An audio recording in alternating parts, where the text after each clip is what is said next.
Yeah, so V Rising official gameplay trailer. This is by IGN, and we're also gonna watch Sir Medieval's V Rising developer blogs deep dive part one. Learn everything about this upcoming vampire survival. I love Sir Medieval. I am a huge fan of his. I loved his New World content. I was very sad when he stopped doing New World content, though I understand his frustrations. And I think it's gonna be really fun to kind of see his breakdown. But we're gonna start with the official gameplay trailer. Kind of check out this game, see if we like it, see the thoughts on it. It's something I saw a while ago. It wasn't this full gameplay trailer. It was like a TikTok actually. And I was like, oh, I need to like add this to my watch list. I actually like added it to like my watch list or like my like my watch list whatever on Steam. Because I knew this would be a game I would be interested in. I was waiting for more from. But let's actually watch the gameplay trailer and then we'll watch the breakdown by Sir Medieval. Stunlock Studios. Rise from your death. Which I'm pretty sure Stunlock Studios. Did they do Battle Right? I used to play a good amount of Battle Right. That's why I think I remember this. I can't remember. Deathless slumber. You are a vampire. Okay. A creature of the night. Explore I love the art unknown style. Very and Castlevania. start gathering resources. Survive a world full of danger. Like the Hide red from blood the deadly claws. sunlight. Okay.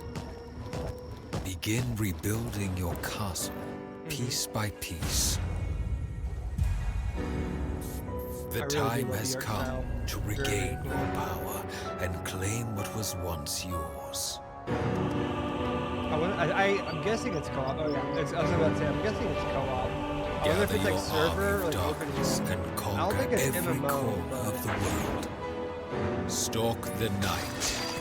Hunt for blood. Oh. Become terror itself. I mean, like general monsters as well. Some type of stun like mechanic like we saw. Probably PvP, I guess. So that looked like PvP there.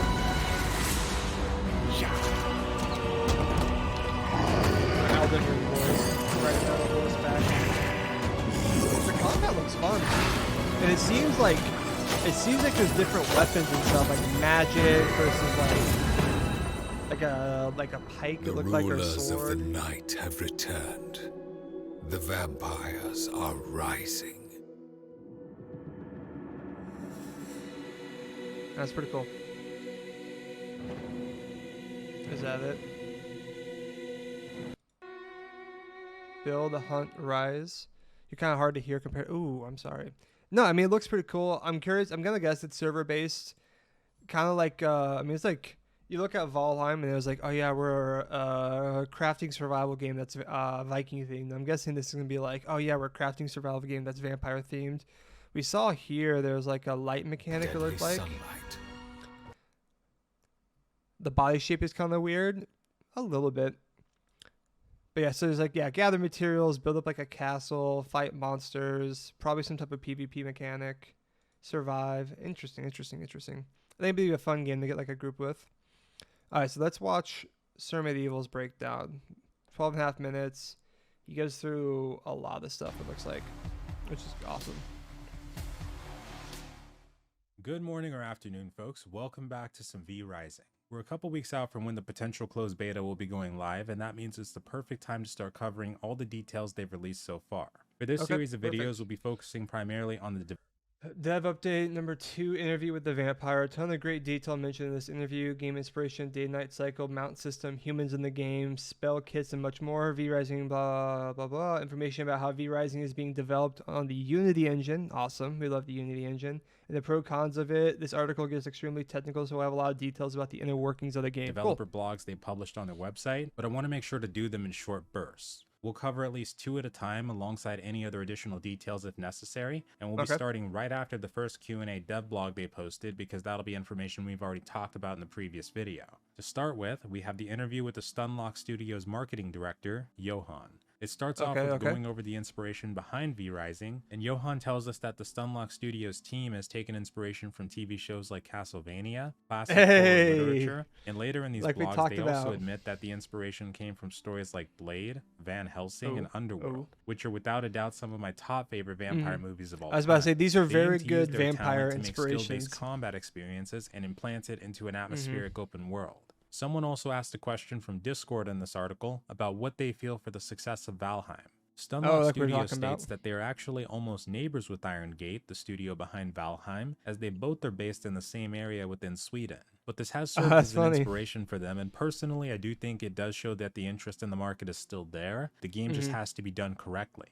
Although Yeah. it is fair to point out that I mean, that's a very. We were talking about that before, like how this is definitely given vibes of another survival RPG that picks a niche to like follow, like how Valheim was like following like the Viking niche and like Nordic mythology and everything, and now this one is pulling inspiration from Castlevania and Blade and making it their own like vampire version and trying to build mechanics with that, with how like vampires work, which is awesome. And as you guys know, Valheim is one of my favorite games ever, so I would love a game like this. And if they make their own version of Valheim with its own twists, and it's like a sister game, kind of in the sense like they're kind of talking about how like they're almost like they're neighbors. I know that's like a physical sense, but like in a game sense, like they're like a neighbor to that game. I mean, I'd be sold. Valheim function more as a player versus environment or co-op experience as opposed to V Rising, which will have full loop PvP. Normally, survival sandbox games would have this by default, but many in recent years that have Full released loop have gone PvP. unnoticed due to the vast saturation of the market. So for V Rising, we'll have to see how that goes, but as always, if they produce a great product, the numbers will speak for themselves. That'll be interesting to see how they're making it. Like, well, Valheim is more PvE. This is gonna be a bit more PvP. I'm interested to see what the server size. Like, I doubt this is like MMO. Like, this doesn't feel to me like MMO. Like, they already said it's like sandbox survival. So I imagine it's gonna be server based. So I wonder if it's gonna be more like a Rust situation, or if it's gonna be like 8-man servers versus like an 8-man server versus a 5,000 person server type deal. You know what I mean? Or maybe it'll be like up to you. It'll be interesting to see, because that completely changes the dynamic of how this game would play out. Moving on in the blog, we come to the world of V Rising and its inhabitants. Okay. Johan states that the game offers a vast open world in which you can move freely between regions. They don't give us the names of these regions, but later on in one of the blogs, they do state that the map size will be around 4.5 square kilometers. I had to double check this when I first saw this, because this means that the game will be running on the much smaller size of maps in comparison to other survival games. But they do have a lot. Yeah, I wish I could have context of like what that would be compared to. If anyone knows what 4.5 kilometers is comparative to, like what other game, because I'm gonna assume that's much smaller from how he's talking in like the comparison of Valheim server and like open world stuff. And, like some games, like some survival games, like Minecraft is like the king of it. You know what I mean? Is infinite size. So I'm kind of curious on what that means. A lot of interest in expanding the map, and from what I've read so far, it seems like they're more interested in designing a much more detailed, smaller map with more interaction and things going on, as Which is opposed to a important. bigger map that has a lot more empty space. I can see the importance. Yeah, like what's the recent game? Like Elden Ring, I've really been enjoying, but there are parts of the Elden Ring's open world map that definitely feels empty. Like there are some spots that I've searched around for anything, and there are definitely just some spots that just really just seem lackluster and are just there to create space, which I would be much more interested in a smaller map that's more detailed like this personally. Of this. Or Cyberpunk was the other big one that I was saying. Like Cyberpunk's map is huge, but oh my god, Cyberpunk's map was just empty and it just had nothing to do. Although with around 40 to 80 players per server, it will be very interesting to see how 40 to competitive 80 these servers can get with that okay. map size. They then talk about how the most prominent parts of the map contain beautiful forests and open farmlands with villages and caves plus dungeons. They are also working on a form of visual storytelling, and we will be able to discover hints on the map from when vampires ruled the world. There will be boss monsters, as well as random encounters of patrolling humans and vicious vampire hunters. There is a faction system, so vicious vampire. Second round positive faction system. So room for at least 50 castles, which means if it's a 40 to 80 person thing, obviously that immediately tells you if it's a cap 80 person server, not everyone's going to have a castle. So there's going to be like more probably like smaller factions and whatnot. Like he says the faction system, which we'll have to look like we'll listen to more. But it definitely reads like, okay, that means like you and your buddies are gonna make like a castle together type deal. Vampire hunters, there is a faction system, so there will be confrontation between different NPCs, bandits attacking farmers, animals attacking bandits, etc. The mystery lies in what's around the next corner, exploring the world and running into everything from bandits, the undead, witches, and werewolves, along with finding resources and items to upgrade your castle. So you As see for the mounts, light they beam, describe them as the most effective way like to travel, disappearing but as when he we gets talked back about in into the the last shadow. video, they can be stolen or slain by enemy vampires. They do have mounted combat as a feature as well. You although can one steal thing to note mounts? is that you Wait, that's can't so use spell sick. kits while riding them, only your weapon. Next And you topic use is about the weapons, day and okay, night okay. cycle. They describe this as one of the coolest survival elements of V Rising, to which I can absolutely agree. The nighttime is going to be longer, which gives us plenty of time to hunt and explore. We can still traverse the land in the daytime by moving in the shadows, because any exposure to the sun will start to burn us to ashes. As Ooh. mentioned in a previous blog, we will learn how to craft gear to improve our sun resistance, and humans won't be able to see us as easily during the night. Plus, there's Okay. also going to be a difference in what type of enemies we'll meet during the daytime and the type of enemies we see at night. Ooh, As far as that's other cool. dangers we might experience, That's cool that they're gonna make it not just if you're in the sun you get damaged, but they're gonna make it interactive, like what shows up, how your like character is able to do things. That's really cool.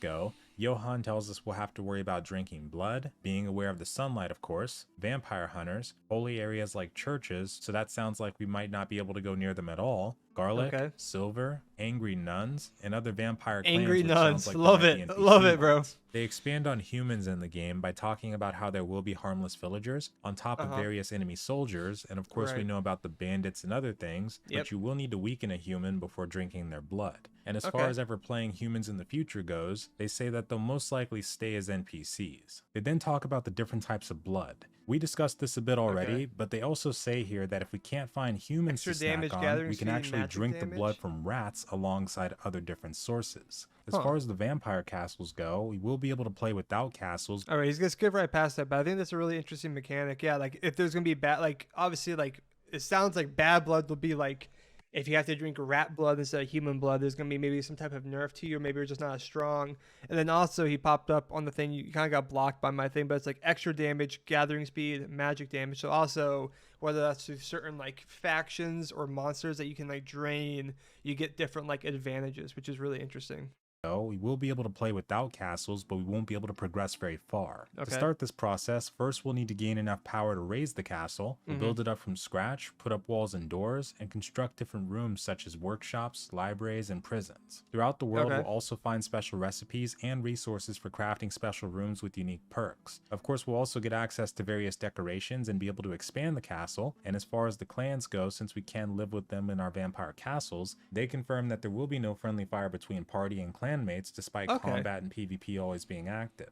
For items, we Okay, that's really cool. There's no friendly fire. So yeah, like there is a party clan system that you and your friends will make a clan and work on things together. That way there's no friendly fire and you can work with people and not have to worry about that. I'm curious about how much of the castles are going to be customizable. Like typically with like survival RPGs, you have like complete freedom to make things how you want to work. So I wonder if it's going to be like a system where it's like you place a wall and you can manipulate the shape of your castle and make things out of it, or if it's going to be more like, okay, make the bedroom and you go and make the bedroom and it just automatically adds to the castle and it's a predetermined shape. Because I'm really curious to be like if it's like a complete like freedom of Sandbox and making it how you want it to look, or if it's going to be more just like checkbox and it like builds automatically, because it like you could see him like angling and moving stuff around, so I imagine it's the former, but you never know with some of these games. carry, there will be a limit to how many we can have, but for weapons, we will be able to carry more than one and switch between them when we want to. According to the gameplay video they released on December 14th of last year, it seems like we will be getting access to 3 or more weapons that we can carry on our bar. I'm Okay, seeing cool, a total cool. of 7 slots here, so it's possible we might see even more, but unless it's been revealed in another dev blog that we'll cover later, we might have to wait until the closed beta to find out for sure. As far as the spell kits go, these work similar to champion abilities in Battle.Right or a game like League of Legends, but in V Rising we'll be able to combine different ones with our individual weapons to come up with entirely new playstyles. There are That's going to really be cool. different tiers of spell kits to learn, upgraded versions of the same skill, and many of these take inspiration from abilities we'd see in Battle.Right. When it comes to the gear versus skill ratio, Stunlock Studios believes it is vital that your skill has a significant impact on the outcome of the battle. But at the same time, hard-earned equipment must also play a role in your success. And still, despite both of these, there will always be moments of outplay in battle and quick turnarounds.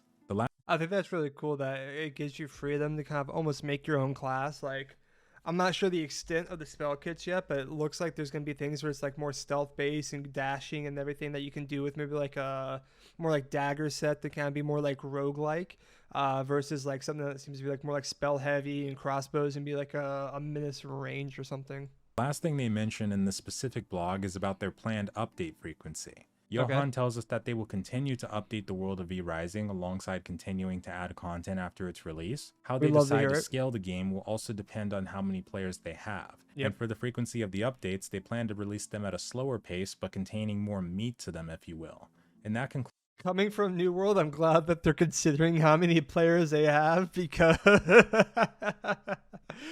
enough said there. The first developer blog we're going to cover. For the next one, we're going to skip past the art style and mood for now. We're going to tackle the V Rising engine and cutting edge technology. Posted on July 20th, 2021, this blog focuses on the engine and technology V Rising is being built off of, which like we talked about in the last video, is centered around Unity. It starts out by describing the engineering team at Stunlock Studios. This team is built upon the experience and knowledge of their senior programmers, those that worked on Bloodline Champions back in 2009 as a school project, to the fresh ideas and innovations of more recent hires. V Rising has been developed using Unity's latest technology, their data-oriented text. Alright, we are going to skip through Dot's technology and Unity running. What I think is really interesting, I'm not a big like engineer person, and as long as the game runs and has cool mechanics and is fun, then that's all I need to know about the engineering side. I'm sure it's important, but let's go over. We're gonna hop over to the map size and design and check out the rest of the stuff. They do say that the map size is going to be somewhere around 4.5 kilometers squared or 1.7 square miles, and it's constantly growing. I really did have to take another look at this when I first saw it because it sounded like it was on the relatively small side. And after researching into what other games start out at, it definitely does. This also means that our vampire castles built on the ruins are probably going to be neck and neck with each other early on. So depending on the castle rating system, this may end up causing a lot of fighting. I totally see the logic in that. And 80 people in that small of a map all trying to build up to 50 castles, you're going to have a lot of neighbors and a lot of fighting, which is like, it sounds like it's a core element to this game that they want to have PvP with the full loot drop and everything. It's going to be very much being like very, very smart about when you go out, what you hunt, what you go for, how you progress, as well as being wary of what's around you in terms of players. Like, it's going to give a very intense edge to the game, which I think will be really enjoyable to some, but maybe some more like relaxed sandbox RPGers like may not like as much because it's definitely on the more intense, like hardcore side of the game category, in my opinion, just from the sound of it and what they're doing.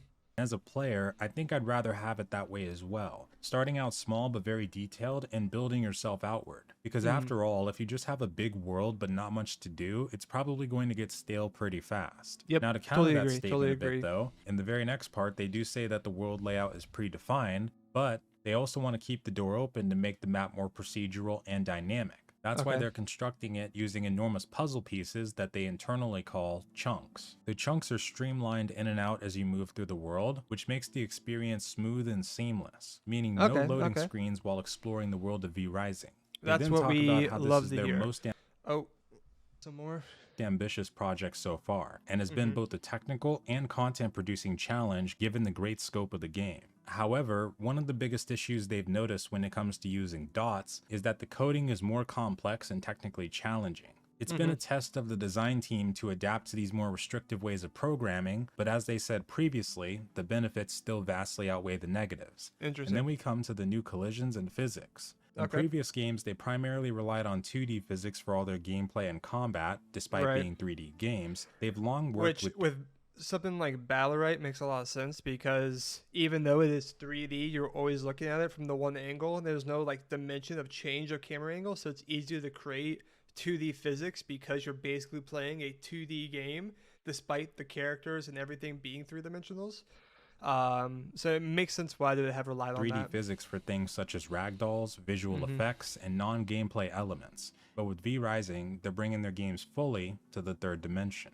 In this game, we'll be able to shoot above players and objects if we're standing at a higher elevation. We can jump down from cliffs and platforms in the game, either on our own or from a mount. And one of the new mechanics they utilize in this 3D collision is the sun. The sun is actually a moving object that orbits the world of V Rising throughout the day. That's so to cool. keep safe, you need to stay in the shadows. This picture illustrates it better, But but the as way the they sun calculate moves, this the is to cast shadows rays from the change? sun onto your character. If there are any sun-block tad colliders between you and the sun, that means you're safe. As most objects you see in V Rising are highly dynamic, their collider representation also needs to be networked and synchronized to your game client. You could be hiding from a hungry bear while taking cover from the sun behind a tree, for example, but then that bear breaks it and you end up exposed to the sun just a little bit before nighttime. Using these that's systems so like cool. dots has opened up so many sick. opportunities for Stunlock Studios, and they are continuously pushing the limit on how huge they can make the world, or how many players they can have on each server while still having good performance. One of the features they're always expanding on is the castle build. I mean, I think for the 40 to 80 person server size, the current map is probably good. If they want to expand and have bigger population of server, the map's going to have to be bigger, just like naturally. Building system. They have the goal to make it more user-friendly and exciting for the player with every iteration. They still have a lot to do, but they are more than motivated to deliver the best game they can. They're optimistic about how far they can go with V Rising and are looking forward to watching us all try the game and test it out during the closed beta. And that's the end of the first two developer blogs I wanted to cover. I don't think I need to express how This game sounds sick. I think if they are able to deliver on all these promises, this will definitely be one of the next big games for a while. This will be a huge development for the sandbox RPG genre, which definitely has been needing bigger and bigger games and more interesting games and more unique games compared to like what we've had for a while. Like a lot of them have been very, very similar. Valheim really is one of the few in the last few years that's really broken the mold. And so I'm really excited for this game. This sounds super sick. Sounds super sick. Looks super sick. I'm stoked. Oh, that's sick though. Yeah, that's really dope. That's really dope, guys.